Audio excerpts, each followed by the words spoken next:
Mic check. So I want to go over a dream, precog, what I think is a precog dream that I found online that a guy posted about this World War III that we're in, and the expansion of it, and when it comes to the U.S., which I think is going to be in 2023, maybe early 2024 at the latest. But I think it's going to be soon, probably within the next couple of months. But I thought his dream was really interesting, so I'm going to go over. I'm going to play his dream, his what I think a precog dream of the attack of the United States, where he talks about being in a dream and witnessing Los Angeles, again California, and what happens there. So let's get into it.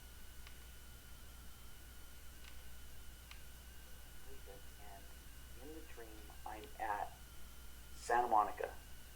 Uh, in Santa Monica, California, I'm over by like the pier, which is like it's got like a seems like a fair or carnival type atmosphere at the pier. It's a real famous pier in Santa Monica, California, and it was in the daytime and it was real sunny.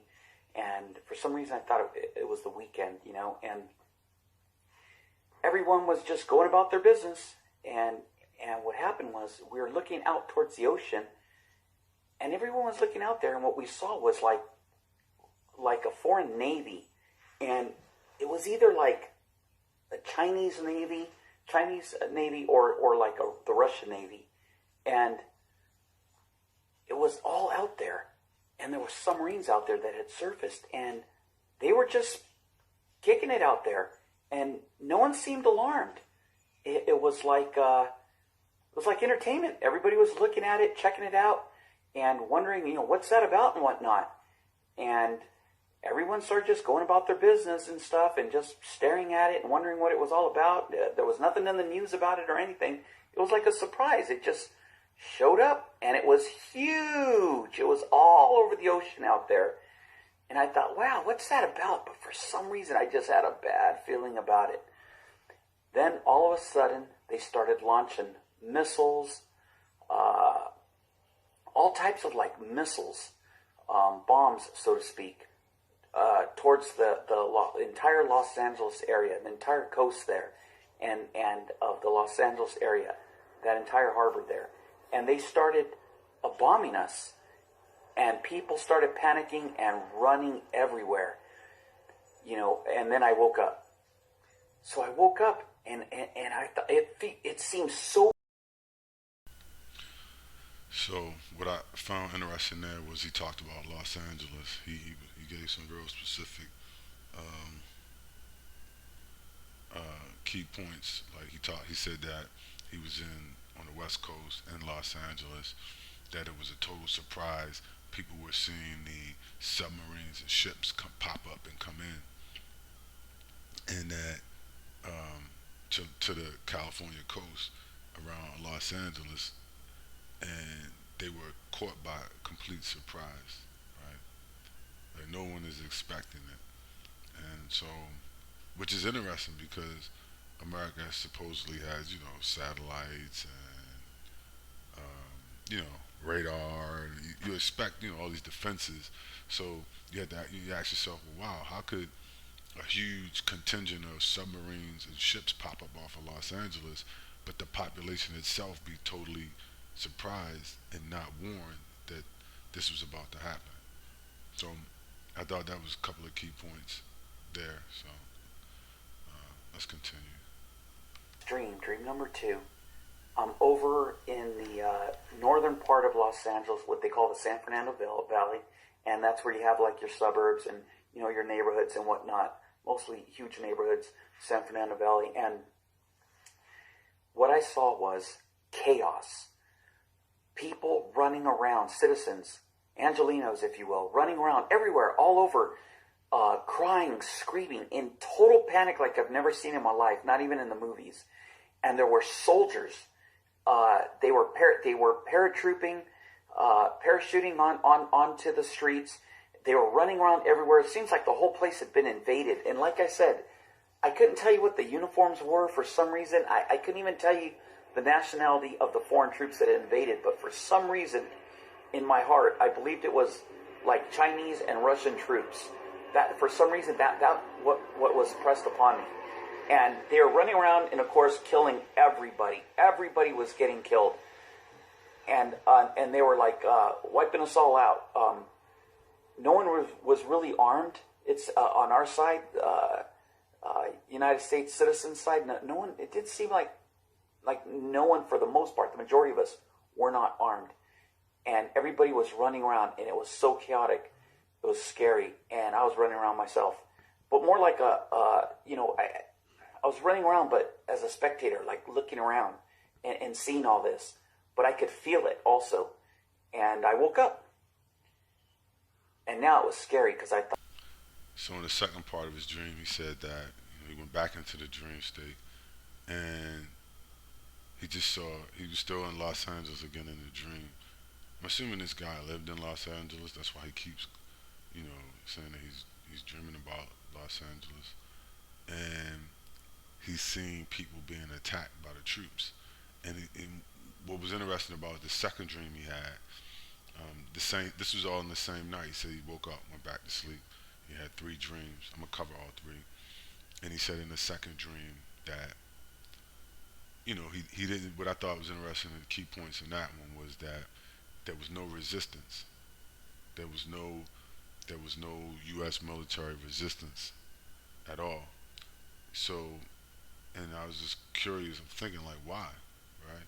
Why wasn't the U.S. military responding to this invading force, right? Unless they couldn't, unless something happened and they were tied up other places and they couldn't, and so there were multiple fronts being opened around the U.S., right? So I don't want to make this too long. Let's move to the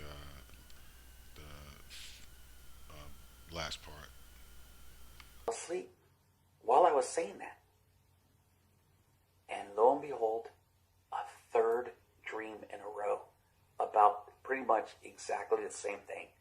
And it left off exactly where it was, the other one had ended. It started again.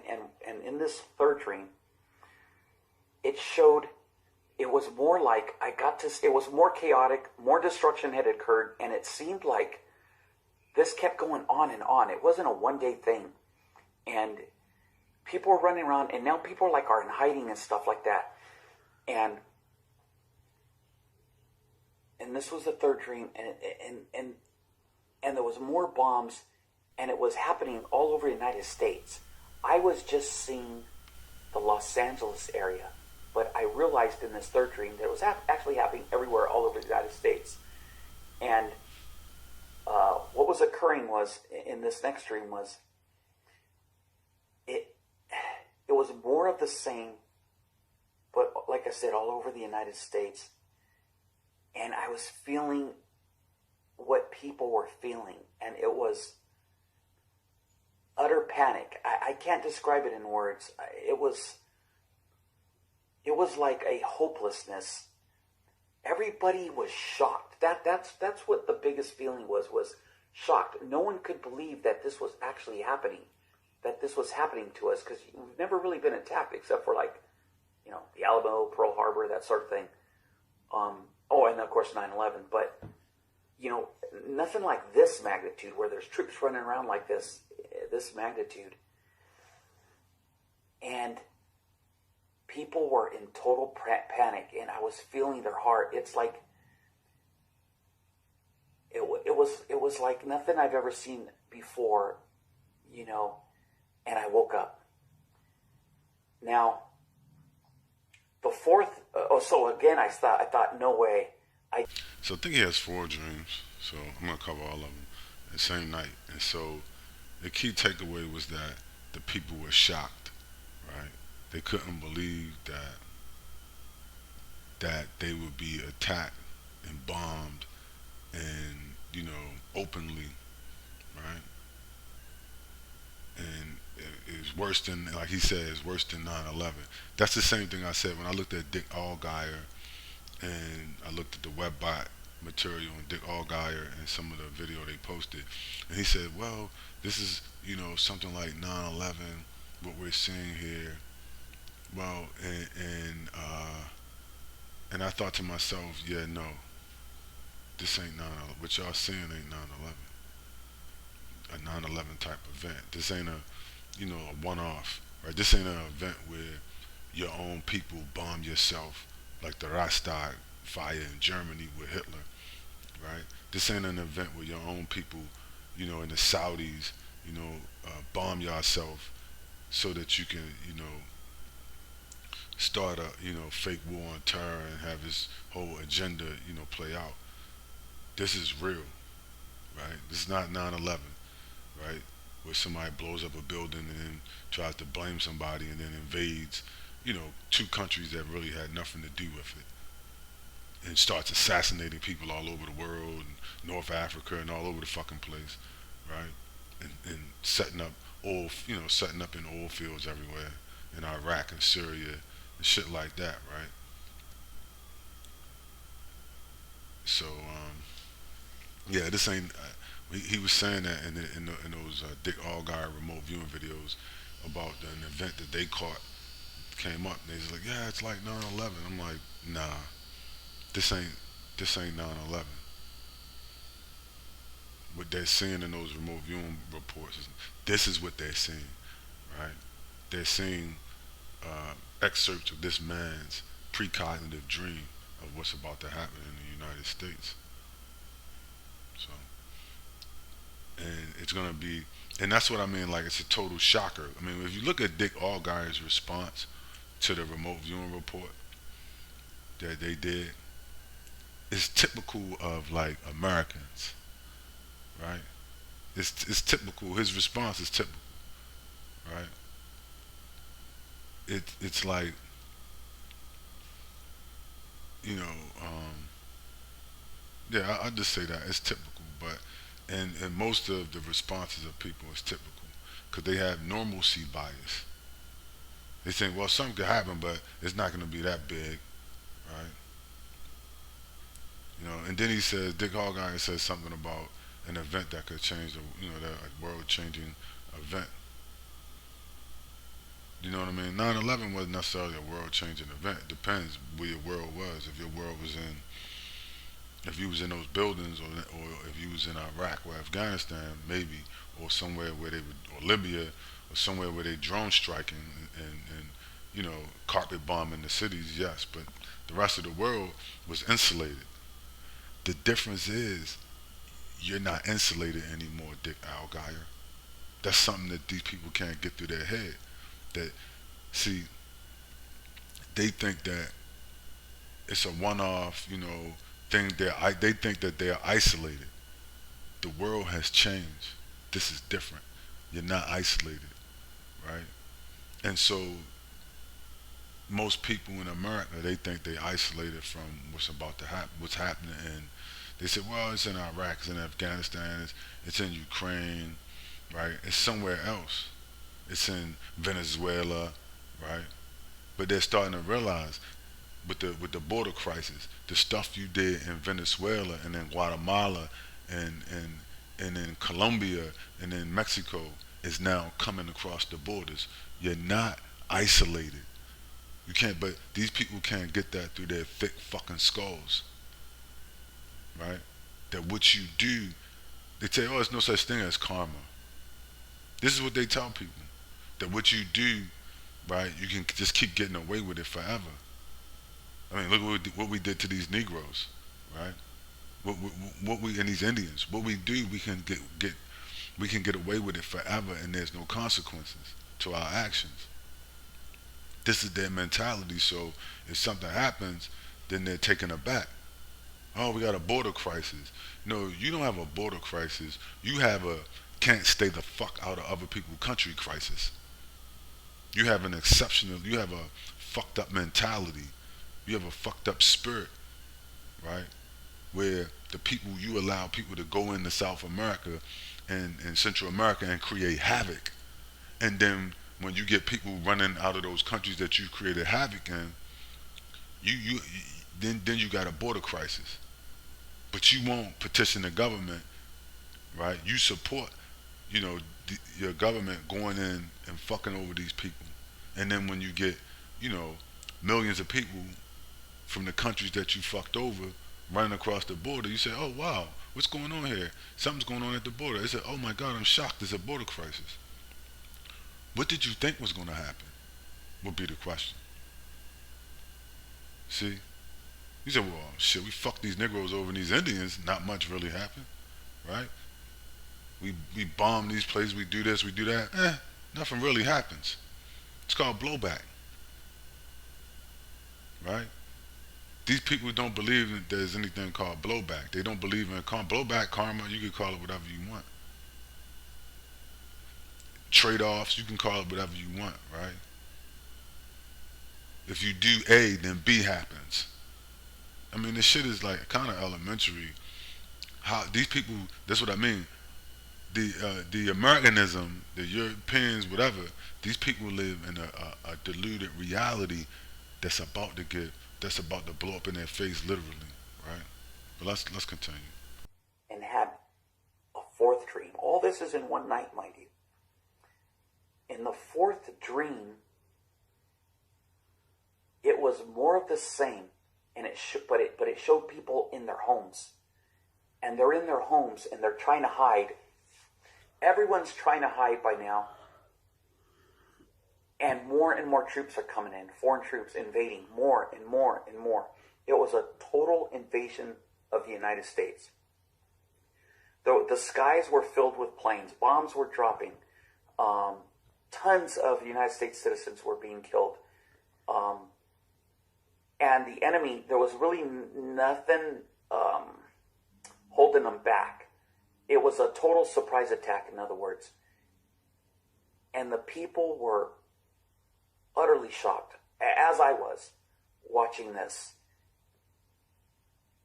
And I couldn't believe it. So it was more of the same on that dream. More. I could see the intensity of the plan, of the attack. And it was a well-planned attack. I mean, we were overwhelmed. And it was evident that the United States was falling. That was the thing in the dream. And it was evident that this was the end times. It was the end times. I couldn't tell you if the rapture had already occurred. I don't know. So let me just say, there will be no rapture, right? See, these people are deluded. They have this concept that they're gonna start a war. They're gonna destroy the whole world, right? Fuck up the whole world, and then all of a sudden, white Jesus is gonna come down out the sky, and while the whole trash planet that they left behind, they're gonna get beamed up with white Jesus in the rapture and get taken away to paradise with non-GMO foods and palm trees and white sands and beaches, and they're just gonna be kissing and loving on each other, and it's gonna be great, and singing songs with white Jesus. You see, that's the what is that? Well, what you see there is like a disconnect from reality. See, that's where the disconnect comes in, right? Where what's gonna happen to them is so traumatic that in their dream, psychologically, what's happening is they need he needs a out. He needs to get out, right? He needs an out. So instead of facing up to what they've done, he said, "Well, I'm gonna be raptured." That's not biblical. The rapture is not biblical. There's a salvation event in the Bible, but it has nothing to do with you getting beamed up. The salvation event in the Bible, in the book of Revelations, talks about New Jerusalem coming down out of the sky. In the bloodlines, the organic bloodlines of the earth, the 12 tribe bloodlines, being ushered in and taken away physically, right? Identified and then taken away. That's in the book of Revelations, where it talks about New Jerusalem, right? So it had a city that with 12 gates, and above each gate a name was written, and it was one of the 12 tribes of Israel, right? Now that's biblical. This rapture event that this man is talking about is not. This is something that it's an escape from reality, right? As he is confronted psychologically with this shocking precognitive dream of his future. They can't take it, right? Now they can dish it out on everybody else. Nobody else can get raptured. The South Americans, people in Mexico, they gotta just deal with it. The Venezuelans, the Cubans, right? The American Indians can't get raptured. They gotta deal with what these people then did to them for hundreds of years, right? The African slave, whatever you think people are, right? So called black, right? Wherever you at, you had to deal with whatever these people wanted to heap upon you in this world for hundreds, if not thousands years, right? For hundreds and centuries, whatever they wanted to do, you had to you had to grin and bear it, right? You had to grit your teeth, suck it up, and bear it, right? Tighten your butt cheeks and deal with it. But now that karma is upon them, right? Now that the blowback is upon them, they psychologically they can't handle it, and he's going to talk about that in this. He's what I'm saying. He's going to confirm everything that I'm saying. So psychologically they can't deal with it. So what do? Oh, they say, well, hey, you know what? I think I'm gonna be raptured. A light is gonna come down from the sky and like on Star Trek and suck me up into a cloud, and I'm gonna be in utopia with white Jesus or something like that, right? This is their wicked imagination. But everybody else couldn't get raptured. My grandparents couldn't, great grandparents and great grandparents couldn't get raptured. They had to deal with whatever the horrors these people, being lynched, burnt alive, decapitated, right?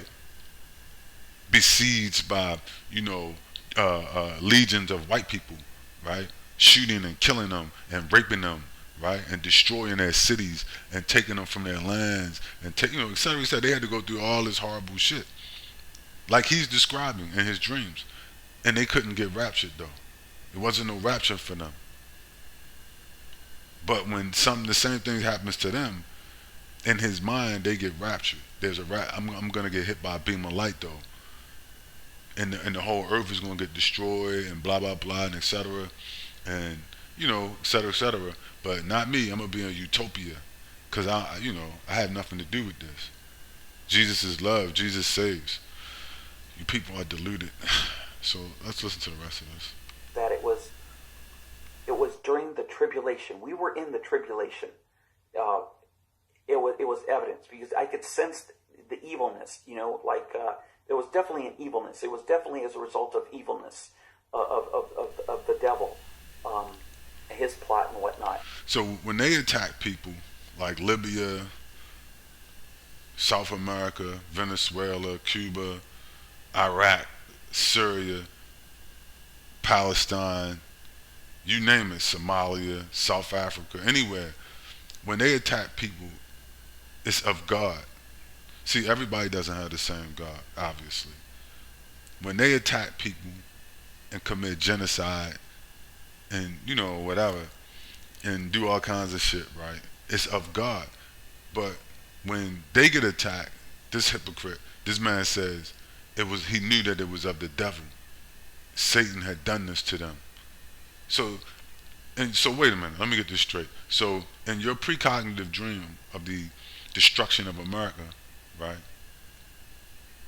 He says this was done to America by an evil force and Satan. It was the hand of Satan, the hand of the Antichrist, right? One hell of a double standard. But when Iraq got destroyed, or you name any country you want that they went in and carpet bombed or did whatever, right? Tokyo, I'm sorry, Hiroshima, anywhere that they went and just ravaged that place, Afghanistan, it was the work of white Jesus and a good God, right? A good God ordained the people destruction at their hand. You see, it was goodness, right? It was love. The bombs that was hitting Libya from NATO was love bombs from God. from white Jesus, right? There was love bombs coming down on Libya and Palestine, right? And Syria. They was NATO. It was love bombs they was dropping on the Syrians. It's love bombs that the Israelis are dropping on Syria right now, right? These are love bombs from Jesus and white, Judaism God or whatever whatever their God they call their God, right? Or whatever, right? But when something happens to them, it's the hand of Satan, the devil, the Antichrist. That's an interesting psychological, position, cognition, whatever you want to call it, right?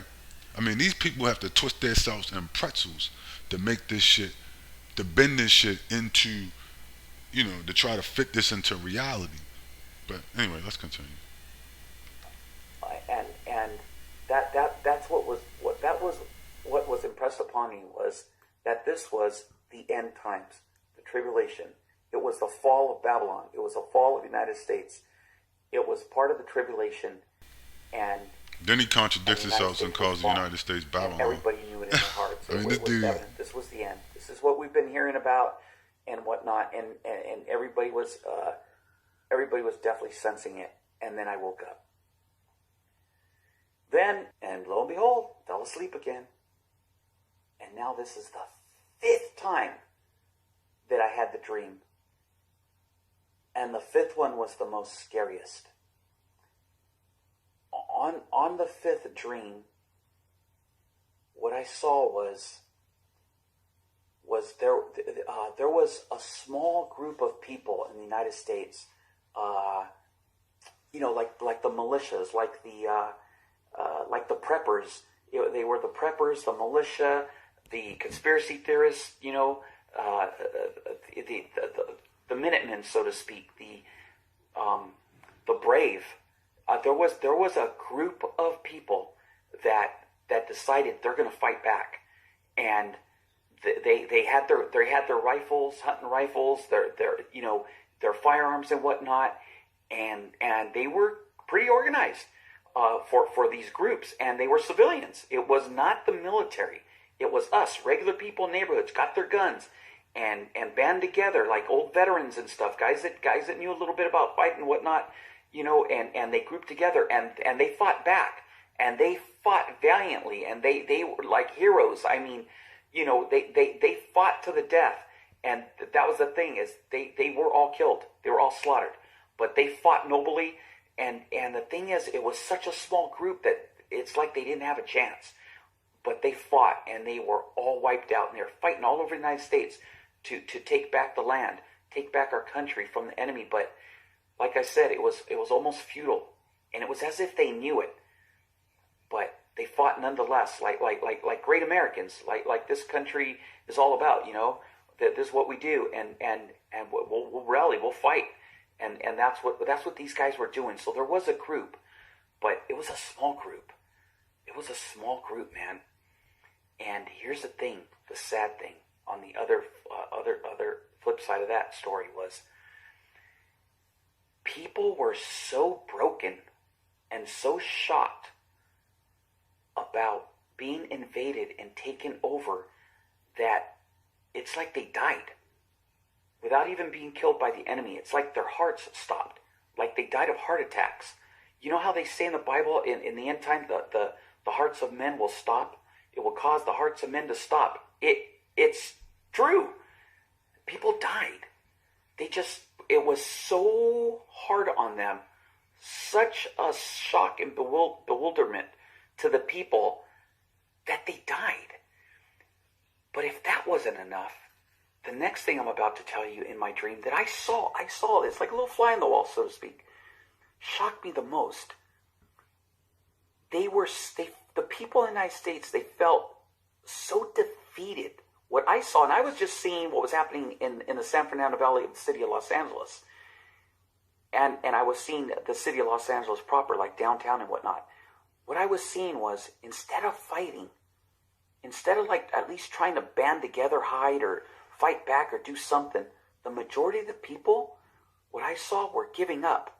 They didn't fight at all. They just ran, aimlessly panicking, and we're getting slaughtered because of it.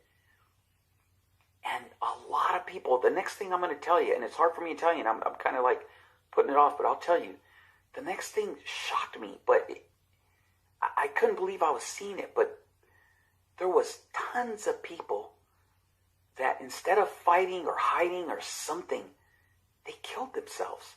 They would just jump out of buildings to end it all. Instead of trying to fight, they wouldn't pick up a weapon to fight against this invading foreign force. They killed themselves, jumping out of windows. So the ones that hearts didn't fail them, well, they failed themselves by jumping out of windows. I saw a lot of that. It was a lot of jumping out of windows and killing themselves. They'd kill themselves with their own firearms or whatnot. Some people killed themselves with firearms instead of fighting. Why waste your bullets on yourself? Fight back. But they didn't. It was weird. I couldn't understand it. It was like... I can. It was like nothing I've ever seen, because I've always known this country to be strong. I love this country.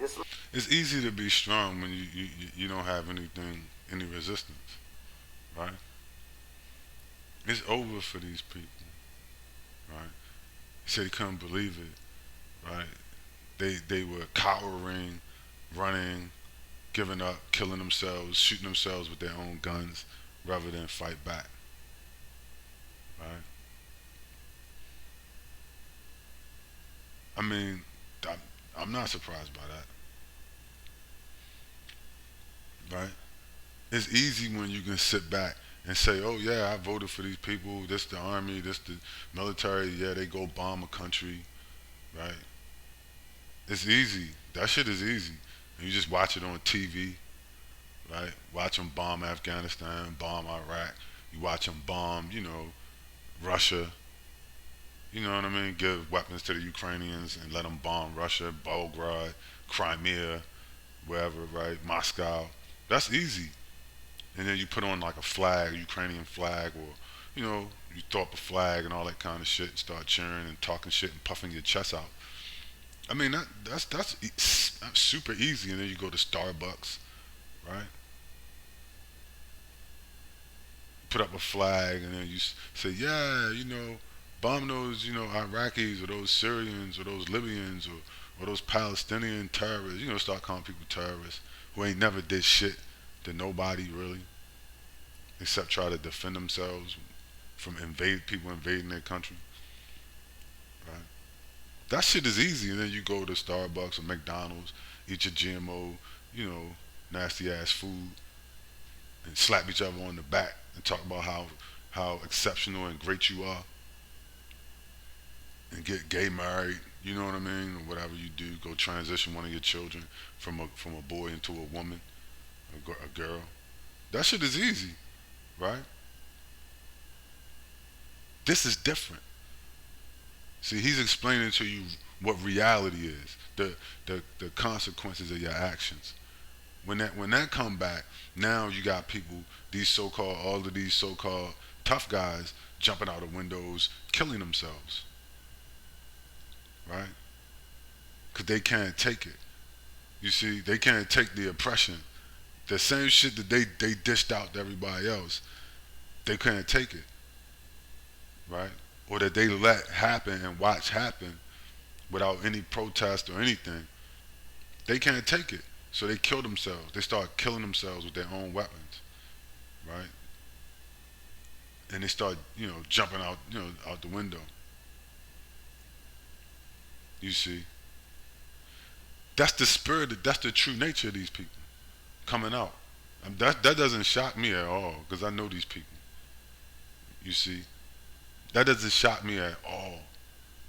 I know you know what I mean? Like you can test their spirit, and that's their true spirit coming out.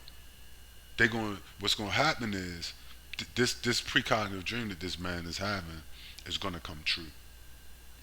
I don't want to make this too long, right? And then you're gonna see the true nature of the people around you, because what you see now is not their true nature. It's the facade they put up. You see, I don't gotta listen. Nobody tells me what to do. I'm exceptional. Fuck you, whatever, right? you don't have to face reality. You don't have to deal with reality in America. You don't have to deal with it. You can be you can be a mentally ill person who goes from a boy to a to a girl. You can even say that you're a dog, right? You're a dog sexual. You can animal sexual. You can, you know what I mean? Like you don't have to face reality in in these places. You can be anything that your sick mind, whatever jumps in your sick ass mind, you can try to pursue that, right? You don't have to deal with reality. And then when these people finally have to deal with reality, the true them comes out. Everybody is about to get tested. You're about to have to face reality, and then you will see the true nature, right, of the world and these people around you. So anyway, let me wrap this up. Realized was that the United States had fallen. Babylon had fallen.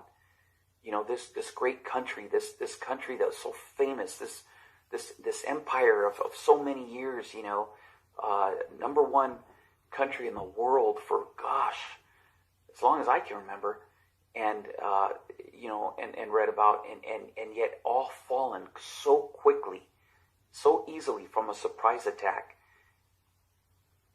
And I knew it was the tribulation. We were in the end times. And I woke up. And I held on to this dream. So I'm gonna stop that right there, right? So for them, it's the end times. It's the oh God, it's the tribulation, it's the end times, right? When you say, see, some people, we need to understand. I'm gonna say this in a rap. When you say the end of the world, there's all kinds of world. There's Sea World, right? Sea World can shut down. That's the end of the world. Is it the end of the whole world? No, it's just the end of Sea World, right? Tupac had a song called "The White Man's World." Rest in peace, Tupac.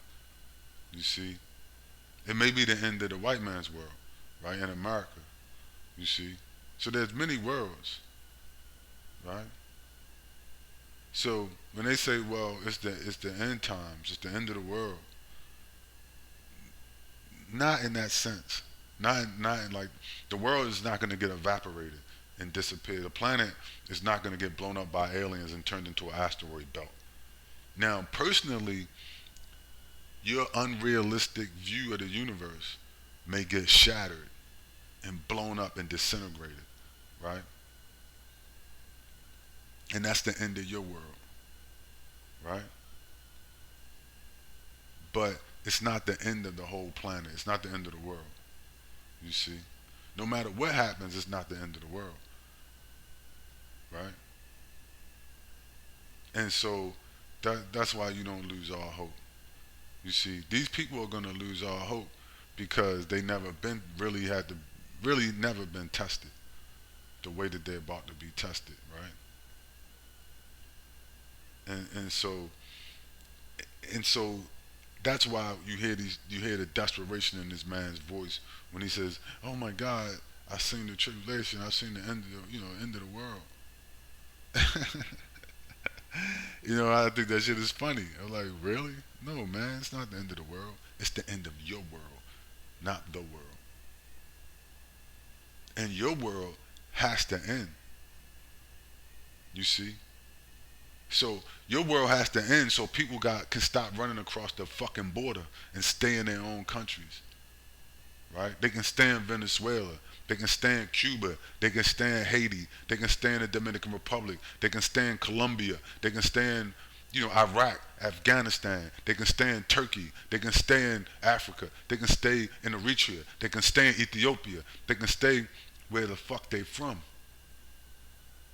You see? Because nobody's dropping bombs on them. You see?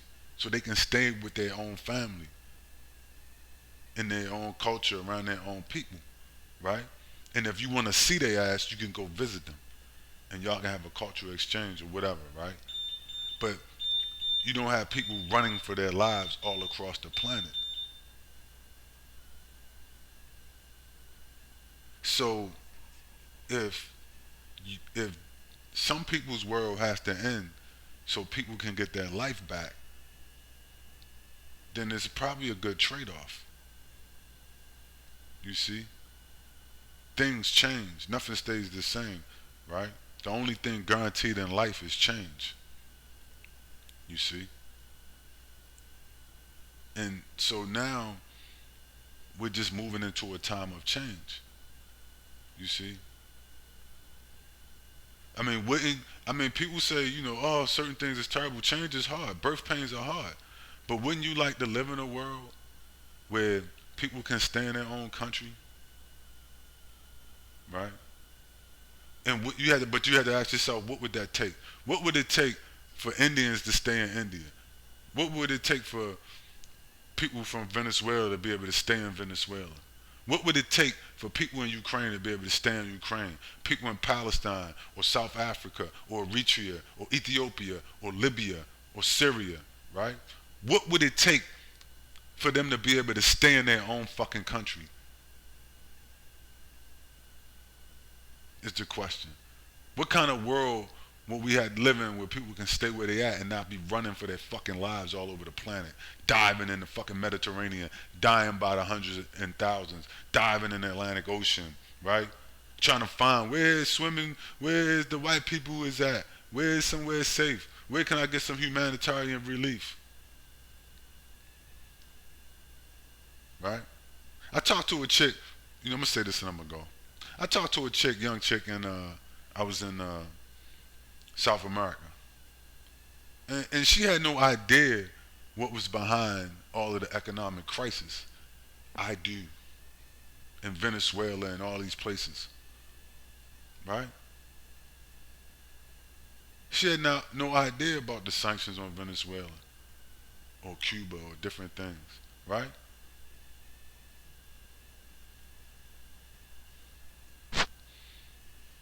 So what would it take? Well, I don't know, right? But if it takes nuclear weapons to transform the world, and that's God's will, then so be it. That's all I got.